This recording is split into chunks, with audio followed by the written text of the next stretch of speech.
அர்ச்சகரே, என்ன ஆசீர்வாதம் பண்ணுங்க. என்னையும் பண்ணுங்க.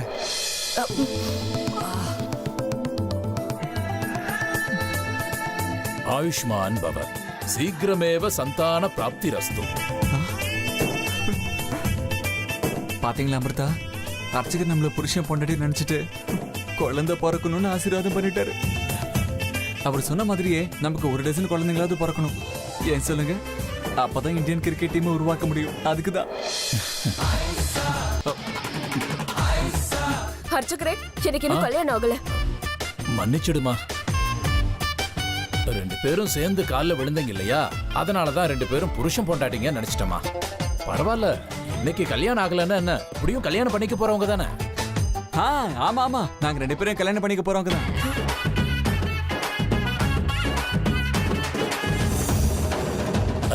சீக்கிரமேவ கல்யாண பிராப்திரஸ்து.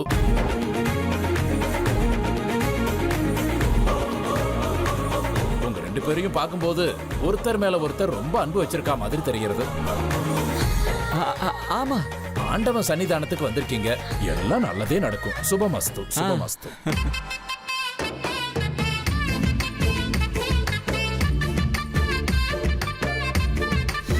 அமிர்தா,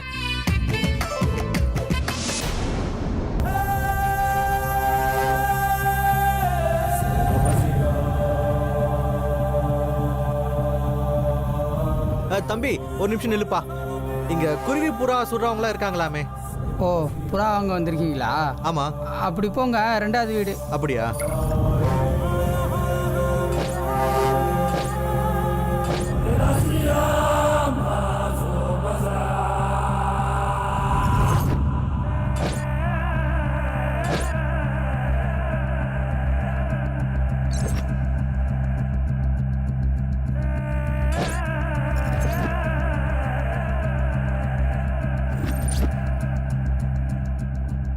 ஐயா, நீங்க தான் அந்த குருவி புறால சுடுறவரா?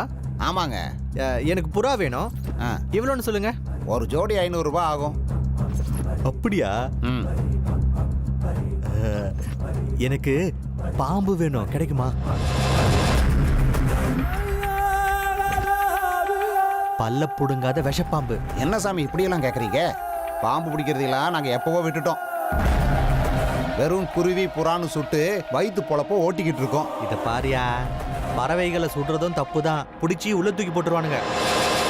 இது பாரு, எனக்கு பாம்பு பிடிச்சி கொடு, கை நிறைய பணத்தை கொடுக்குறேன். அதெல்லாம் முடியாது சாமி, போலீஸுக்கு தெரிஞ்சா உள்ள தள்ளிடுவாங்க. ஒரு தடவை பாம்பை பிடிச்சி போலீஸுக்கிட்ட மாட்டிக்கிட்டா போதும், 3 வருஷம் கம்பி எண்ணணும், தெரியுமா?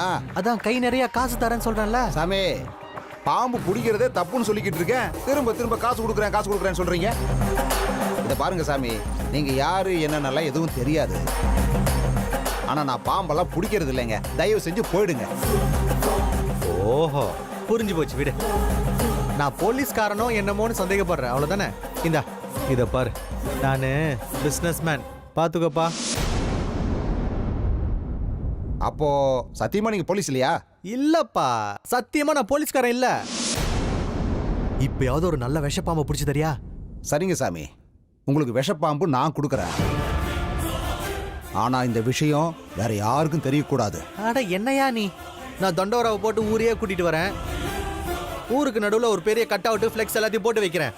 யாருக்கு பாம்பு வேணும்னாலும் இவரை கான்டாக்ட் பண்ணுங்கன்னு உன்னோட ஃபோன் நம்பரையும் போட்டு வைக்கிறேன். சும்மா சொல்லியா, தரையா தர மாட்டியா? கை நிறைய பணம் தரேன், கொடுக்குறியா? சரி, நீங்க என் கூட வாங்க. சரி வா.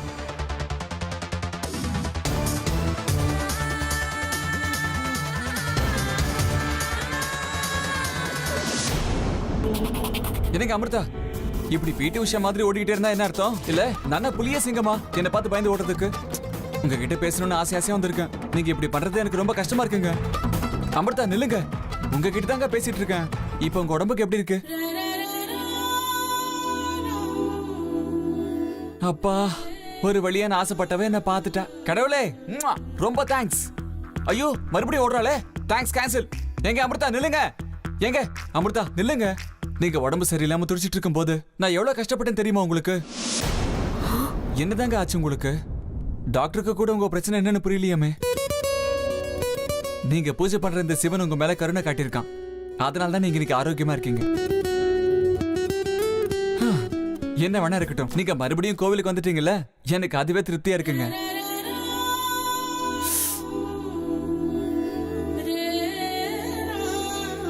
உங்களை கெஞ்சி கேட்டுக்கிறேங்க, அப்படிலாம் பார்க்காதீங்க. உங்க கண்ணுக்கு என் ஹார்ட்டை பிளாஸ்ட் பண்ற கெப்பாசிட்டி இருக்கு.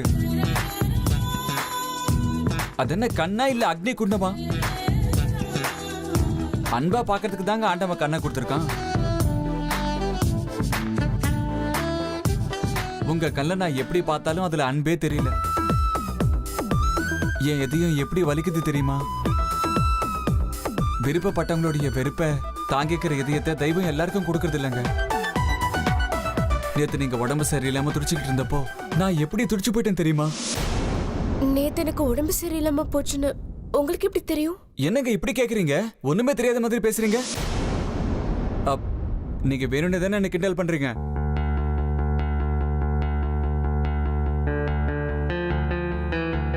எங்க அமிர்தா, நேத்து உங்க வீட்டுக்கு வந்து உங்க உயிரை காப்பாத்துனது நான் தாங்க. நீங்களா?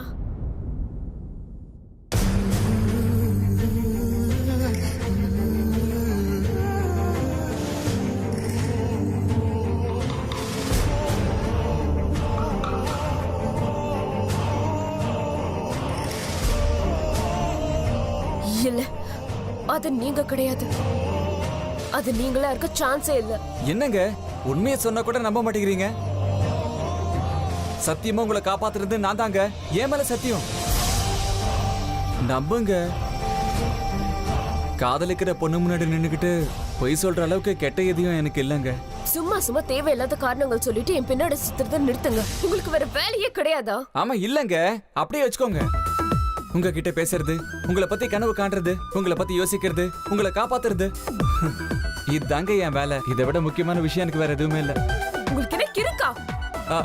ஆமாங்க, கிறுக்கா தான் இருக்கேன் உங்களை பார்த்ததுல இருந்து.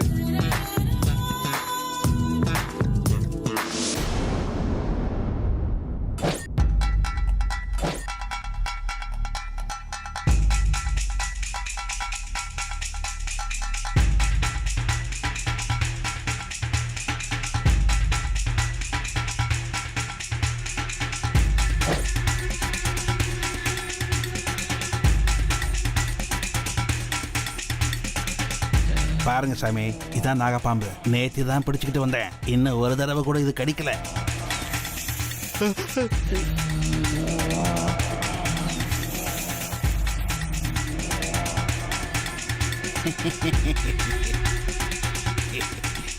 இது கிடையாதுங்க. இதை விட பயங்கரமான விஷப்பாம்பு ஏதாவது இருக்கா? ஒரு நிமிஷம் இருங்க.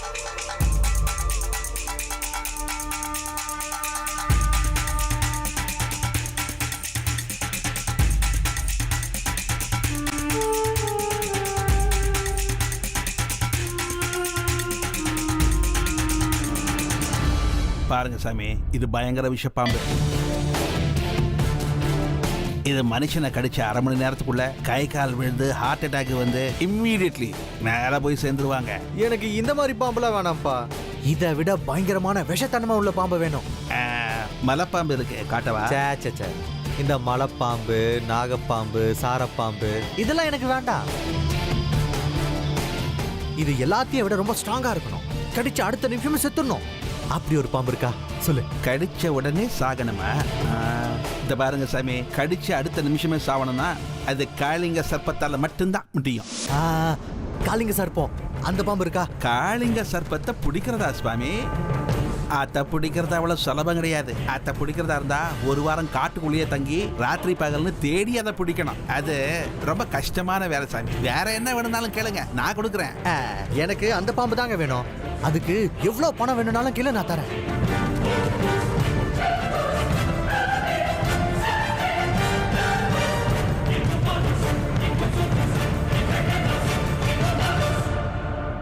சரிங்க சாமி, நானே காட்டுக்கு போய் காளிங்க சர்ப்பத்தை பிடிச்சிட்டு வரேன். ஆனா ஒரு 50,000 ரூபாய் செலவாகுமே. அவ்வளோதானே, கொடுத்துட்றேன். ஆனா ஒண்ணு, நான் எங்க சொல்றேனோ அங்க வந்து பாம்பை விட்டுறணும். என்னையா கேள்வி இது? நீங்க எங்க சொல்றீங்களோ அங்கேயே கொண்டு வந்து விடுறேன் சாமி. அப்படின்னா சரி, இந்தா 10,000 ரூபாய் இருக்கு, இது அட்வான்ஸா வச்சுக்கோ. அப்புறம் இது என் ஃபோன் நம்பரு. பாம்பை பிடிச்ச உடனே எனக்கு ஃபோன் பண்ணி சொல்லு. நான் சொன்ன இடத்துக்கு பாம்பை கொண்டு வந்து விடு. சரிங்க சாமி. மிச்சம் பணம் வேலை முடிஞ்சதுக்கு அப்புறம் தான். சரிங்க சாமி. ஃபோன் பண்ணு, வெயிட் பண்ணுவேன். நீங்க போங்க சாமி.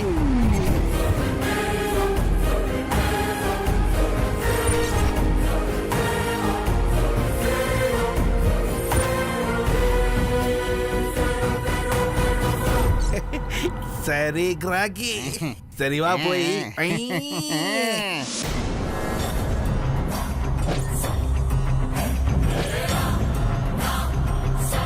ருத்ரா, காரை ஏன் இங்கே நிறுத்திட்ட? ஏன்னா அந்த நாகரணி இந்த ஊர்ல இருக்கலான்ற சந்தேகம் எனக்கு வந்திருக்க. அங்க உட்காந்துருக்காங்க பாரு, அவங்க கிட்ட போய் நீ விசாரி. இந்த ஊருக்கு ஏதாவது புதுசா பொண்ணு வந்திருக்காளான்னு கேளு.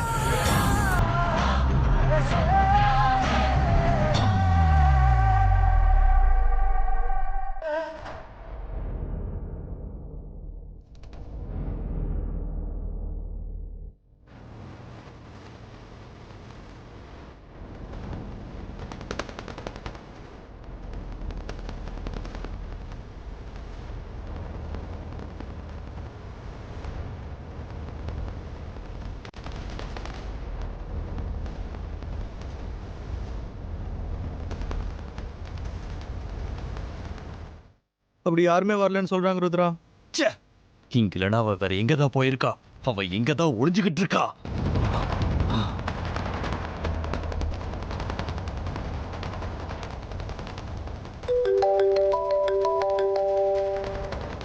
அண்ணா, எங்கடா இருக்கீங்க? கிருஷ்ணாபுரத்துல இருக்கோண்ணா. அண்ணா, 2 கிராமத்துக்கு போய் விசாரிச்சோம். 2 கிராமத்துலயும் புதுசா யாரும் வரலன்னு சொல்லிட்டாங்க. ஒழுங்கா சரியா விசாரிச்சீங்களா? எல்லா இடத்துலயும் விசாரிச்சோண்ணா, இது வரைக்கும் எதுவும் தெரியல. திரும்ப திரும்ப அதே பதில். விசாரிச்சும் கிடைக்கல, எதுவும் தெரியலன்னு சொல்லிட்டே இருந்தா எப்படி? அங்க எங்கேயும் அவ இல்லனா அப்படி எங்க தான் போயிருப்பா? அண்ணா, நான் ஒன்னு சொல்லவா? சொல்லு. நாம அந்த பொண்ணை பத்தி விசாரிக்கிறது வேஸ்ட்னு எனக்கு தோணுது. நீ வாய மூடு. இங்க பாரு, இன்னொரு முறை முடியாதுன்னு ஏதாவது சொன்ன உன் நாக்கு இழுத்து வச்சு அறுத்துருவேன். ஒரு நாள் இல்ல, 2 நாள் இல்ல, ஒரு வாரமே ஆனாலும் சரி, அவளை நீங்க தேடி கண்டுபிடிச்சு கொடுக்கணும். அதை விட்டுட்டு நல்லா ஊரை சுத்திட்டு வந்த அவ கிடைக்கல, அது இதுன்னு காரணம் என்கிட்ட சொன்னீங்க, உங்களை பட்டு பட்டுன்னு சுட்டுட்டு போயிட்டே இருப்பேன். வேண்டாண்ணா, நாங்க தேடுறோம். சொன்ன வேலையை செய்யறதுக்கு துப்பு இல்ல, எனக்கு அட்வைஸ் கொடுக்கறானுங்க. எங்க இருக்க நாகராணி? எங்க இருந்தாலும் விட மாட்டேன். நீ எங்க இருந்தாலும் தேடி கண்டுபிடிச்சு கொள்ளுவேன்.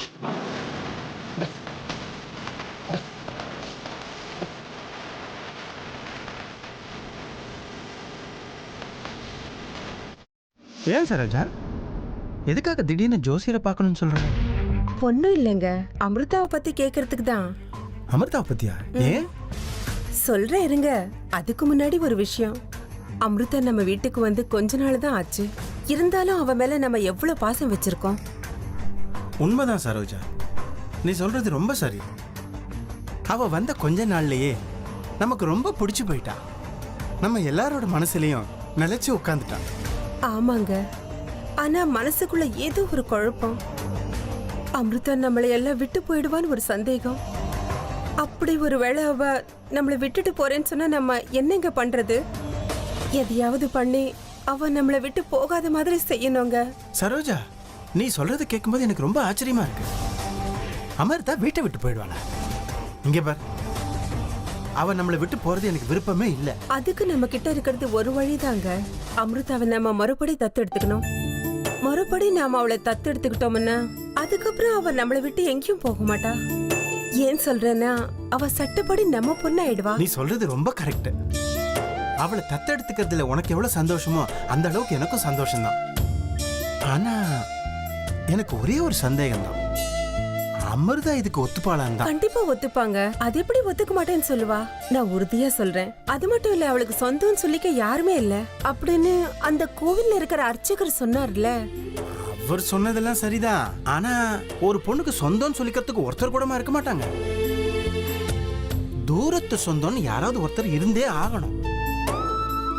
சரி விடு, அமிர்தாவே கேட்டுட்டா போச்சு. ஆனா ஒண்ணு மட்டும் கட்டாயமா சொல்லுவேன், கோவில்ல வச்சு அந்த ஆண்டவன் உன் வாயிலேயே தத்தெடுக்கிறத பத்தி பேச வச்சிருக்காருன்னா அது கண்டிப்பா நடக்கும். தத்தெடுக்கிறதுக்கு என்னென்னலாம் தேவையோ அதெல்லாம் நான் கண்டிப்பா செஞ்சிடறேன். நிச்சயமா செய்யணுங்க. என்னங்க இப்போ ஜோசியரை பார்க்க நம்ம போறது அமிர்தாவை தத்தெடுக்கிறதுக்கு ஒரு நல்ல நாளா பார்த்து சொல்லுங்கன்னு கேக்குறதுக்கு தான். அப்புறம் நம்ம வீட்டுக்கு போன உடனே அத்தை கிட்ட உங்க சித்தப்பா சித்தி கிட்ட இந்த விஷயத்த சொல்லலாம். அவங்க சம்மதமும் நம்ம வாங்கணும்ல. அதுக்கப்புறம் தான் நாம அமிர்தாக்கு இந்த விஷயத்த சொல்லலாம். நீ சரியா தான் யோசிக்கிற சரோஜா. சரி வா கிளம்பலாம். உடனே ஜோசியரை பார்த்து அவரையே ஒரு நல்ல நாள் குறிச்சு தர சொல்லலாம். என்னங்க அமிர்தா, நீங்க வர வேண்டாம்னு சொல்லிட்டா நான் வராம இருப்பேனா?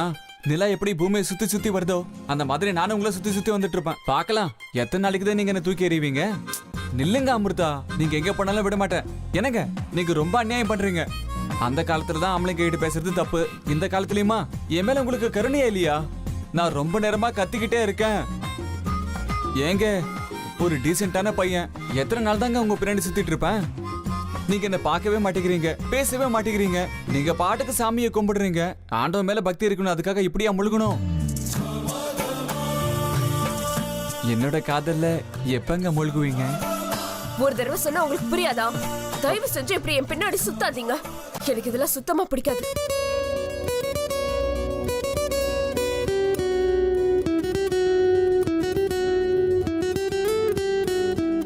ஒரு தடவை இல்ல, நீங்க 1000 தடவை சொன்னாலும் எனக்கு சுத்தமா புரியாது. எனக்கு உங்களை ரொம்ப பிடிச்சிருக்கு, அதான் உங்க பின்னாடி வரேன். வாழ்க்கை பூரா உங்க பின்னாடி வரவும் நான் தயங்க மாட்டேன். ஏன் சொல்றேன்னா, என் வாழ்க்கையை நீங்க தானே நான் முடிவு பண்ணிட்டேன். வாழ்க்கை பூரா நீங்க என் கூட இருந்தா என் வாழ்க்கை முழுமை அடையுன்ற நம்பிக்கை எனக்கு இருக்கு.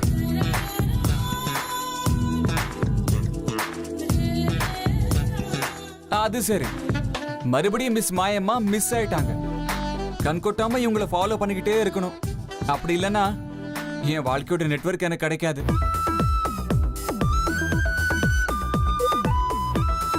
ஏங்க ஹலோ, ஏங்க ஏங்க அமிர்தா நில்லுங்க. ஏங்க நான் ஒரு நிமிஷம் தாங்க நின்னேன், அதுக்குள்ள 1 கிலோமீட்டர் ஓடிட்டீங்க. பாம்பு மாதிரி சரசரன்னு போறீங்க. உங்களுக்கு கோவம் வருதுன்னு எனக்கு நல்லா தெரியும். இது பாருங்க அமிர்தா, நில்லுங்க. டைம் இப்ப கரெக்டா 12 மணிங்க. என்னது, அதுக்குள்ள மணி 12 ஆயிடுச்சா? அப்படின்னா நான் உடனடியா நாக உருவத்துக்கு மாறி ஆகணும். சூரியன் உச்சம் தலையில என்ன சுட்டுக்கிட்டு இருக்காங்க. அதுவும் நம்ம ஊர்ல 40 டிகிரி டெம்பரேச்சருங்க இன்னைக்கு. இப்படியே போனா நான் தலை சுத்தி விழுந்துருவேங்க. இந்த நிலைமையிலையும் பைத்தியம் மாதிரி நான் உங்க பின்னாடியே சுத்திக்கிட்டு இருக்கேன் பாருங்க. எங்க அமிர்தா நில்லுங்க. எங்க இருங்க, நானே வரேன். எங்க உங்க பேர அர்ஜுனனை காணமே? அவன் வெளியில போயிருக்காங்க, ஏதோ வேலை இருக்குன்னு சொன்னான். இருக்கட்டும் இருக்கட்டும், ஆம்பளை பையன் இல்ல. ஆனா எதுக்கும் அவனை கொஞ்சம் எச்சரிக்கையா இருக்க சொல்லுங்க. சொல்லியிருக்கோம். இந்த காலத்து பசங்க பெரியவங்க சொன்னா கேக்குறாங்களா? நாம எவ்வளவு சொன்னாலும் அவங்க செய்யறதுதான் செய்வாங்க.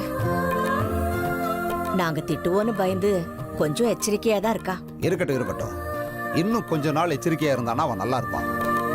ஆமா, அர்ஜுனனோட கல்யாண விஷயம் எவ்வளவு தூரத்துல இருக்கு?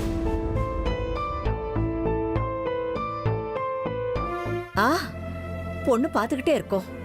கிடைச்ச உடனே கல்யாணம் பண்ணிட வேண்டியதா. என்னங்க இப்படி சொல்றீங்க?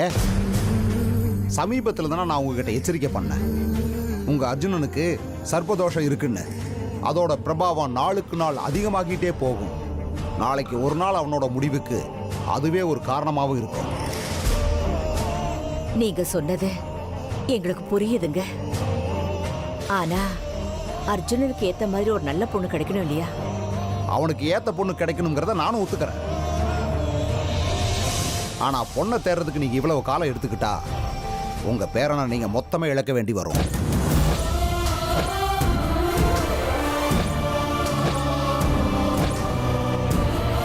ஒரு விஷயத்தை உங்ககிட்ட சொல்ல வேண்டாம்னு நினைச்சேன். ஆனா நான் சொன்னதை நீங்க சீரியஸா எடுத்துக்கலன்னு இப்ப தெரிஞ்சதுக்கு அப்புறம் நான் சொல்லிடுறேன்.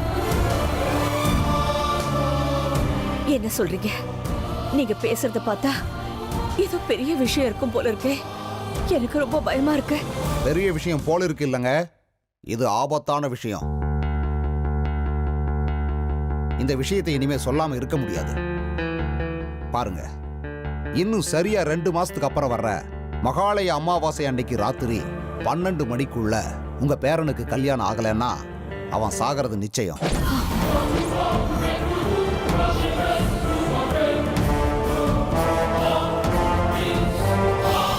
என்ன சொல்றீங்க? இப்படி பயமுறுத்துறீங்க? இல்ல, அவன் ஜாதகத்துல சர்ப்பதோஷம் இருக்கு.